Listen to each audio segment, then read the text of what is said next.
What's up guys, I'm J-Man, and let's go back to an old cult classic, Donnie Darko.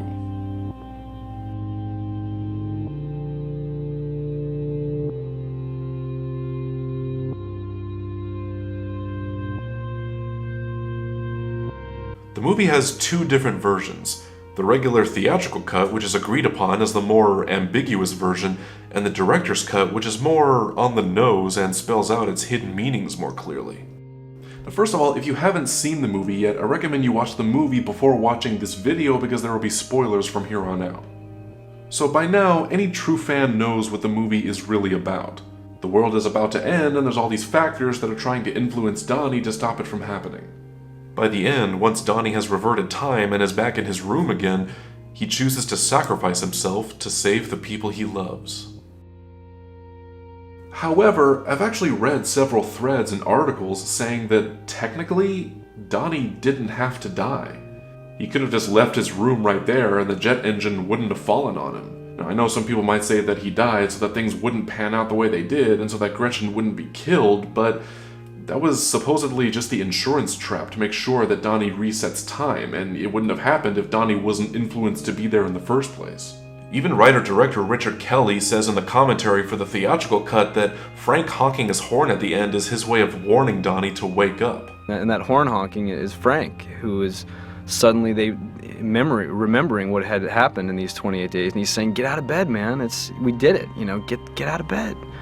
And he doesn't listen, or he doesn't hear. So if he didn't have to die, then why did he stay in his room and let death come to him?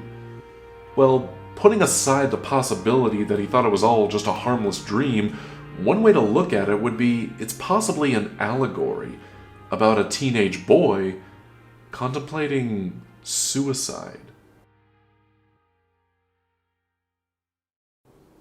Bear with me.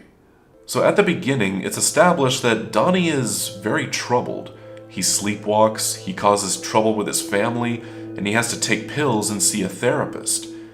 When he fights with his mom, he insults her right to her back, knowing full well that she can hear him.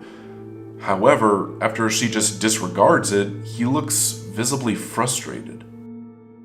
Almost as if he was challenging her to try harder. Instead, it just seems like she doesn't even care at all. One of the messages the movie is trying to tell us is that parents need to be more aware of how they talk to their kids and that they need to pay better attention to their needs and issues. I don't think that you have a clue what it's like to communicate with these kids. And we are losing them to apathy. They're slipping away. Even later on, when he hangs out with his friends, it's clear he's very different from them. He defends Sharita when they pick on her, and at times, they just seem kinda dumb. Damn it, Donnie, why do you gotta get so smart on us? Donnie even goes into a story at one point about when his dog died when he was younger and how it deeply affected him, how it made him feel alone. During one of his hypnotherapy sessions, he holds a stuffed animal of a dog like a child, and mentions that he didn't get his favorite toy he wanted for Christmas one year. Meaning that he misses that innocence he felt as a child and now just feels sorrowful. Donnie's aggressive behavior, his increased detachment from reality, seemed to stem from his inability to cope with the forces in the world that he perceives to be threatening. This is actually very common with teenagers feeling depression. They miss that innocence they felt as a child, which made them feel happy and safe, and when they grow into their teen years, it suddenly makes them feel insecure and alone, which leads to feelings of hopelessness and loneliness. Grandma Death even represents this very loneliness herself. Since she's the former living receiver, she's now desolate and the result of choosing to live on after fulfilling her job. So obviously, Donnie feels a deep connection with her. Frank could actually represent two things in this story. One is he could represent the angel of death. He takes the life of the woman Donnie loves before getting killed himself, taunting him and influencing him to fulfill all these tasks, which all just sets him up for a fall. Leading him to think at the end that if he doesn't give his own life, death is going to take someone he loves instead. Even in a drawing Donnie makes, it illustrates Frank as a deathly figure. In the director's cut, we see extreme close-ups of an eye, which all reflects something that Donnie must do. At the end of the movie, we see an art piece of an eye, but this time it has a skull inside of it, which represents death. Foreshadowing that Donnie is not only about to die, but has made himself think that he should die. He's made himself think at that point that death is the answer, which could be one reason why he laughs, because he's truly slipped away.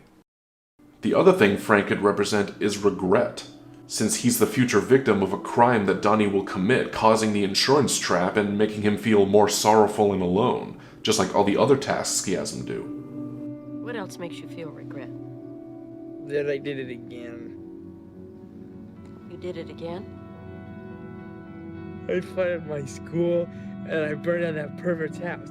Did Frank tell you to do these things? I have to obey him. He saved my life. However, to Donnie, he could also represent a dark conscience, since he says in the director's cut that rabbits themselves are nothing too special because they're not as self-aware as us. The rabbit's not like us. You know, it has no history books, no photographs, no knowledge of sorrow or regret. I mean, I just don't see the point in crying over a dead rabbit. You know, who never even feared death to begin with. Even when he's sitting watching a game with his dad and friend, he finds himself so removed by what's going on that he might be imagining the water paths coming out of them, including his own, which leads him upstairs to his father's gun. Perhaps symbolizing a teenager feeling so alone that he thinks of ending himself.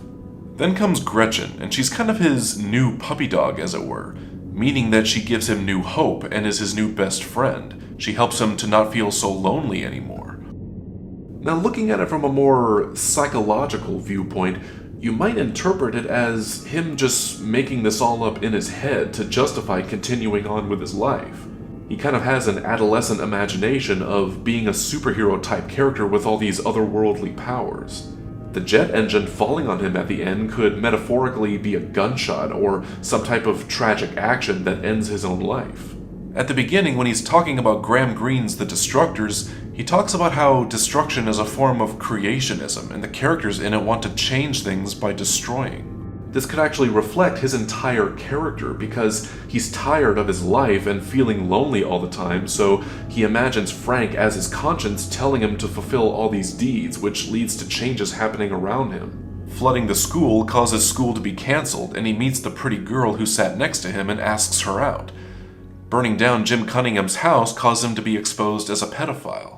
Unfortunately, it all leads to bad things happening too, all because of him. If he hadn't flooded the school, then Miss Pomeroy's teaching wouldn't have been called into question, leading to her eventually being fired. Gretchen wouldn't be there at Roberta Sparrow's house where she's killed, and he may have exposed Jim Cunningham, but that also led to his mom and little sister being on the ill-fated flight at the end.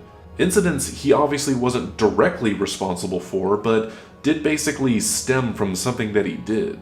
All leading Donnie to think at the end that the only kind of destruction that will change things for the better is ultimately the destruction of himself.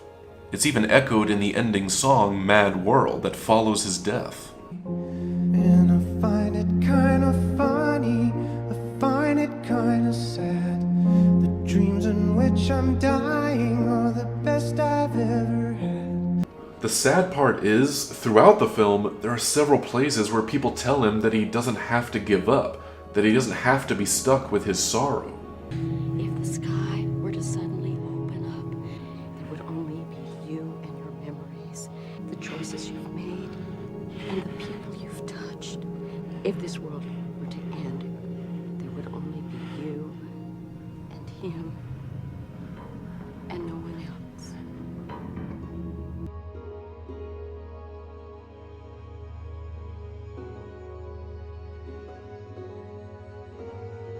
Now, I know this is all just speculation, and I'm not even sure if it was really the intention by director Richard Kelly, but to me, it is something worth considering, and even something that I feel like needs to be talked about more.